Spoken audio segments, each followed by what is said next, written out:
ನಮಸ್ಕಾರ, ನಾನು ನಿಮ್ಮ ಕನ್ನಡಿಗರು. ಈ ಒಂದು ಕರ್ನಾಟಕ ಅಲರ್ಟ್ ನ್ಯೂಸ್ ಯೂಟ್ಯೂಬ್ ಚಾನಲ್ಗೆ ಆತ್ಮೀಯ ಸ್ವಾಗತ. ಆಲ್ರೆಡಿ ಇವತ್ತು ಬೆಳಗ್ಗೆ ಟಾಕ್ಸಿಕ್ ಟೀಸರ್ ಬಿಟ್ಟಿದ್ರು. ಆಲ್ರೆಡಿ ನೀವೆಲ್ಲ ನೋಡ್ರಿ ಅಂತ ಅನ್ಕೋತೀನಿ. ಇನ್ನೂ ಯಾರು ನೋಡಿಲ್ಲ, ಕೆಬಿಎನ್ ಪ್ರೊಡಕ್ಷನ್ ಯೂಟ್ಯೂಬ್ ಚಾನಲ್ ಹೋಗೈತಿ, ಹೋಗಿ ನೋಡ್ರಿ. ಅದರದ್ದು ಒಂದು ರಿವ್ಯೂವನ್ನು ನಾನು ನಿಮಗೆ ಹೇಳ್ತಾ ಹೋಗ್ತೀನಿ. ಅದಕ್ಕಿಂತ ಮುಂಚಿತವಾಗಿ ನೀವೇನಾದರೂ ಹೊಸಬರು ನಮ್ಮ ಚಾನಲ್ಗೆ ಭೇಟಿ ಕೊಟ್ಟಿದ್ರಿ ಅಂತಂದ್ರೆ ಸಬ್ಸ್ಕ್ರೈಬ್ ಮಾಡ್ಕೊಡ್ರಿ, ಹಾಗೆ ಬೆಲ್ ಐಕನ್ನ ಕ್ಲಿಕ್ ಮಾಡ್ಕೊಡ್ರಿ ಅಂತ ಕೇಳ್ಕೊತೀನಿ. ಈಗ ಟಾಕ್ಸಿಕ್ ಟೀಸರ್ ಆಲ್ರೆಡಿ ನಿಮ್ಗೆ ಇದಕ್ಕಿಂತ ಮುಂಚಿತವಾಗಿ ಒಂದು ಕ್ಲಿಪ್ಸ್ ಬಿಟ್ಟಿದ್ರು. ಆ ಕ್ಲಿಪ್ಸ್ ಬಿಟ್ಟಾಗ ಭಾಳಷ್ಟು ಜನಕ್ಕೆ ಅದು ಗೊಂದಲ ಆಗಿಬಿಟ್ಟಿತ್ತು. ಯಾಕಂತಂದ್ರೆ ಅದ್ರಾಗಿರ್ತಕ್ಕಂಥ ಒಂದಷ್ಟು ಕ್ಲಿಪ್ಸ್ ಕೆಲವೊಂದಿಷ್ಟು ಜನಕ್ಕೆ ಅದು ಬೇರೆ ಬೇರೆ ರೀತಿಯಾಗಿ ಪೋಟ್ರ್ ಆಗಿತ್ತು. ಹಂಗಾಗಿ ಆ ರೀತಿ ಸ್ವಲ್ಪ ಇದಾಗಿತ್ತು. ಹಂಗಾಗಿ ಅದು ವೈರಲ್ ಭಾಳ ಜಾಸ್ತಿನೇ ಆಗೋಗ್ಬಿಡ್ತು. ಹಾಗಾಗಿ ಅದಾದಮೇಲೆ ಕೆಲವೊಂದಿಷ್ಟು ಕೇಸ್ ಹಾಕಿದ್ರು, ಅದು ಏನೇನೋ ಮಾಡಿದ್ರು. ಒಂದು ಮಾತು ಏನು ಹೇಳಪ್ಪ ಅಂದ್ರೆ, ನಮ್ಮ ಕನ್ನಡ ಚಲನಚಿತ್ರರಂಗ ಭಾಳ ಸ್ವಲ್ಪ ಹಿಂದೆ ಉಳಿದಿರೋ ಒಂದು ಸಂದರ್ಭ. ಇಂಥ ಸಿನಿಮಾಗಳು ಜಾಸ್ತಿ ಬಂದ್ರೆ ಇನ್ನಷ್ಟು ಜಾಸ್ತಿ ಸ್ವಲ್ಪ ಪರಿಚಯ ಆಗ್ತದೆ ಅನ್ನುವಂಥ ಉದ್ದೇಶವನ್ನು ಇಟ್ಕೊಂಡು ಏನೋ ಹೊಸತನವನ್ನು ಪ್ರಯತ್ನ ಮಾಡಿದ್ದಾರೆ. ಅದರಲ್ಲಿ ನಾನು ಇನ್ನೊಂದೇನು ಹೇಳ್ತೀನಿ ಅಂದ್ರೆ, ಈ ಸಿನಿಮಾಗಳನ್ನ ಸಿನಿಮಾ ರೀತಿ ಒಳಗೆ ನೋಡ್ರಿ, ವೈಯಕ್ತಿಕ ಜೀವನಕ್ಕೆ ಅಂಟಿಸ್ಕೊಳಕ್ಕೆ ಹೋಗ್ಬೇಡ್ರಿ. ಅದರಲ್ಲಿ ಏನಾರು ನಿಮ್ಗೆ ಇನ್ಸ್ಪೈರ್ ಆಗುವಂಥದ್ದು ಏನಾರು ವೈಯಕ್ತಿಕವಾಗಿತ್ತು ಅಂದ್ರೆ ಮಾತ್ರ ಅದನ್ನು ಇನ್ಸ್ಪೈರ್ ಆಗಿ ತೊಗೊಳ್ರಿ.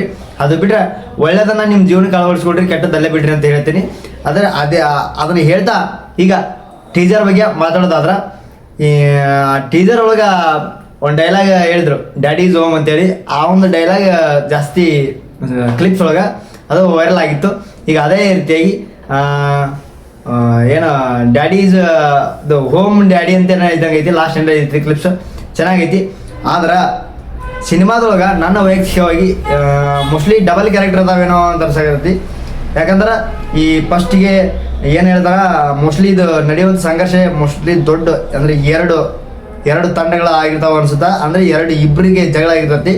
ಅದಕ್ಕೆ ಇದನ್ನು ಗಿವ್ ಅಪ್ ಮಾಡು ಅಂತ ಹೇಳ್ತಾರೆ, ಗಿವ್ ಅಪ್ ರಾಯ್ ಅಂತ ಹೇಳಿದಾಗ ಅವರು ಇಟ್ಸ್ ಓವರ್ ಅಂತ ಅನ್ಕೊಂಡು ಮತ್ತೆ ಶುರು ಮಾಡ್ತಾನೆ. ಹಾಗಾಗಿ ಟೀಸರಲ್ಲಿ ಒಂಥರ ಏನೋ ಆಕರ್ಷಣೆಗೊಳಿಸ್ತೈತಿ, ಸಿನಿಮಾ ನೋಡಬೇಕು ಅನ್ನುವಂಥದ್ದು. ಇದೇ ಮಾರ್ಚ್ 19ನೇ ತಾರೀಕಿಗೆ ಬರ್ತೈತಿ, ಅಂದರೆ ಮುಂದಿನ ತಿಂಗಳು 19ನೇ ತಾರೀಕಿಗೆ ಬರ್ತೈತಿ. ಟೀಸರ್ ಬಗ್ಗೆ 19ನೇ ತಾರೀಕಿಗೆ ಬರ್ತದೆ ಸಿನಿಮಾ, ಎಲ್ಲರೂ ನೋಡ್ರಿ. ಅದೇ ರೀತಿಯಾಗಿ ಈಗ ಆ ಟೀಸರ್ ಒಳಗೆ ಕೆಲವೊಂದಿಷ್ಟು ಫೇಸಸ್ಗಳನ್ನ ರಿವೀಲ್ ಮಾಡ್ಯಾರ. ಏನಪ್ಪ ಅಂತಂದ್ರೆ, ಯಶ್ ಅವರು ಯಂಗ್ ಹುಡುಗನ ಥರ ಗೆಟಪ್ ಒಳಗೆ ಹಾಕೊಂಡ್ರಲ್ಲ, ಅದಕ್ಕೆ ಮೋಸ್ಟ್ಲಿ ಏನಾರು ನನಗೆ ವೈಯಕ್ತಿಕ ಅನಿಸಿದ್ದು, ಮೋಸ್ಟ್ಲಿ ತಂದೆ ಮಗನ ಪಾತ್ರ ಇರಬೇಕು, ಇಲ್ಲ ಡಬಲ್ ಕ್ಯಾರೆಕ್ಟರ್ ಇರಬೇಕು.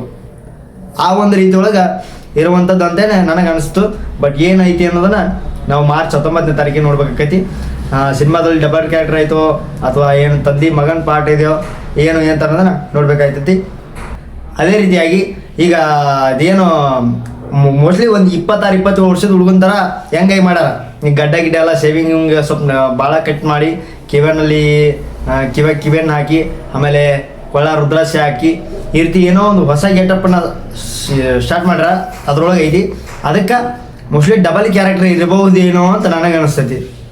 ಅದಕ್ಕೆ ನೋಡೋಣ್ರಿ ಇನ್ನೂ ಏನೇನೈತಿ ಅಂತ ಅನ್ನೋದನ್ನ ಟೀಸರ್ ಇದು ಟ್ರೈಲರ್ ಒಳಗೂ ಒಂದು ಸ್ವಲ್ಪ ಗೊತ್ತಾಗೈತಿ. ಆದಷ್ಟು ಟ್ರೈಲರ್ ಒಂದು ಸ್ವಲ್ಪ ಜಲ್ದಿ ಬಿಟ್ಟರು ಅಂತಂದ್ರೆ ಇನ್ನೂ ಏನು ಅನ್ನೋದನ್ನ ನಮಗೆ ಮತ್ತಷ್ಟು ಸ್ವಲ್ಪ ಕನ್ಫರ್ಮ್ ಆಗ್ತೈತಿ. ಅದಕ್ಕೆ ಟ್ರೈಲರ್ ಯಾವಾಗ ಬರ್ತೈತಿ ಅದನ್ನು ನೋಡೋಣ್ರಿ. ಅದಾದಮೇಲೆ ಸಿನಿಮಾದೊಳಗೆ ಏನೈತಿ ಅನ್ನೋದನ್ನು ಎಲ್ಲ ಸಂಪೂರ್ಣವಾಗಿ ವಿವರಣೆಯಾಗಿ ತಿಳ್ಕೊಳ್ತಾನೆ ಅಂತ ಹೇಳ್ತಾ, ಟೀಸರ್ ಬಗ್ಗೆ ಏನು ಹೇಳಿದ್ರೆ, ಆದಷ್ಟು ಒಟ್ಟಿನಲ್ಲಿ ಸಿನಿಮಾ ಏನೋ ಒಂದು ದೊಡ್ಡ ಬಜೆಟ್ ಒಳಗೆ ಹಾಕಿರುವಂಥದ್ದು ಸಿನಿಮಾ. ಅದರಲ್ಲಿ ನಮ್ಮ ರಾಕಿಂಗ್ ಸ್ಟಾರ್ ಅವರ ಏನು KGF ಸಿನಿಮಾ ಆದಮೇಲೆ ಅವ್ರು ಹಿಂದಿರುಗಿ ನೋಡುವಂಗೆ ಆಗ್ಲಾರ್ದೆ ಅಷ್ಟು ಮುಂದೆ ಹೋದ್ರು. ಅಂದ್ರೆ ಅಷ್ಟು ಒಂದು ಜಾಹೀರಾತನ್ನು ಪಡ್ಕೊಂಡ್ರು, ಅಷ್ಟು ಸಿನಿಮಾಗಳು ಅವ್ರಿಗೆ ಸಕ್ಸಸ್ ಆಯಿತು. KGF 1, 2 ಈಗ ಆದಾದಮೇಲೆ ಈಗ ಟಾಕ್ಸಿಕ್ ಐತಿ. ಈ ರೀತಿ ಇನ್ನು KGF 3 ಅದಾವೆ ಸಿನಿಮಾಗಳು. ಆ ರೀತಿ ಒಂದು ಒಳ್ಳೆ ದೊಡ್ಡ ಮಾತ್ರೊಳಗೆ ಸಕ್ಸಸ್ಸನ್ನು ಕಾಣ್ತಿರುವಂಥದ್ದು. ಯಾರು ಏನೇ ನೆಗೆಟಿವ್ ಮಾಡಿ ಯಾರ ಬಗ್ಗೆ ತಲೆ ಕೆಡಿಸೋಬೇಡ. ಒಟ್ಟಿನಲ್ಲಿ ಸಿನಿಮಾ ಏನೈತಿ ಅನ್ನೋದು ಸಿನಿಮಾ ಬಂದ ಮೇಲೆ ಅದರಲ್ಲಿ ಕೆಲವೊಂದಿಷ್ಟು ಇದರಲ್ಲಿ ಕೂಡ ಅದೇನೋ ಮೊದಲೇ ಒಂದು ಕ್ಲಿಪ್ಸ್ ಬಿಟ್ಟಿದ್ರಲ್ಲ, ಅದರಲ್ಲಿ ಜಾಸ್ತಿ ಬಿಟ್ಟಿದ್ರು ಏನೋ ಆ ಒಂದು ಸನ್ನಿವೇಶಗಳನ್ನ. ಇದರಲ್ಲಿ ಒಂದು ಸ್ವಲ್ಪ ಸಣ್ಣದು 1 ಸೆಕೆಂಡ್ 2 ಸೆಕೆಂಡ್ ಅಲ್ಲಿ ಅಷ್ಟೇ ಬಿಡುಗಡೆ ಮಾಡ್ಯಾರ. ಬಟ್ ಅದು ಜಾಸ್ತಿ ಯಾರಿಗೆ ಅಟ್ರಾಕ್ಷನ್ ಆಗಲ್ಲ. ಅದಕ್ಕೆ ಏನೋ ಒಂದು ಹೊಸತನವನ್ನು, ಅದು 26-27 ವರ್ಷದ ಹುಡುಗನ ಥರ ಕಾಣ್ತಾರಲ್ಲ ಯಶ್ ಅವರು, ಆ ಒಂದು ಇದನ್ನು ಸ್ವಲ್ಪ ಜಾಸ್ತಿ ತೋರಿಸ್ಯಾರ. ಒಟ್ಟಿನಲ್ಲಿ ಸಿನಿಮಾದ ಒಂದು ಟೀಸರ್ ನಮಗೆ ಮಾತ್ರ ಅಟ್ರಾಕ್ಷನ್ ಆಗೈತಿ. ಇನ್ನೂ ಯಾರು ನೋಡಿಲ್ಲ ನೋಡ್ರಿ, ಹೆಂಗೈತಿ ಏನೋ ಅನ್ನೋದನ್ನ ಕಮೆಂಟ್ ಬಾಕ್ಸ್ ಒಳಗೆ ತಿಳಿಸಿರಿ ಅಂತ ಹೇಳ್ತಾ ಈ ಒಂದು ವಿಡಿಯೋನ ಇಲ್ಲಿ ಮುಗಿಸ್ತೀನಿ. ಇದೇ ಮಾರ್ಚ್ 19ಕ್ಕೆ ಸಿನಿಮಾ ಬಿಡುಗಡೆ ಆಕೈತಿ. ಆದಷ್ಟು ಎಲ್ಲರೂ ಸಿನಿಮಾವನ್ನು ನೋಡ್ರಿ ಅಂತ ಹೇಳ್ತಾ ಈ ಒಂದು ವಿಡಿಯೋನ ಇಲ್ಲಿ ಮುಗಿಸ್ತಿ. ಮತ್ತೊಂದು ವಿಡಿಯೋ ಮೂಲಕ ನಿಮ್ಮೆಲ್ಲರಿಗೂ ಸಿಗ್ತೀನಿ ಅಂತ ಹೇಳ್ತಾ ಎಲ್ರಿಗೂ ನಮಸ್ಕಾರ. ಜೈ ಕನ್ನಡ, ಜೈ ಕರ್ನಾಟಕ.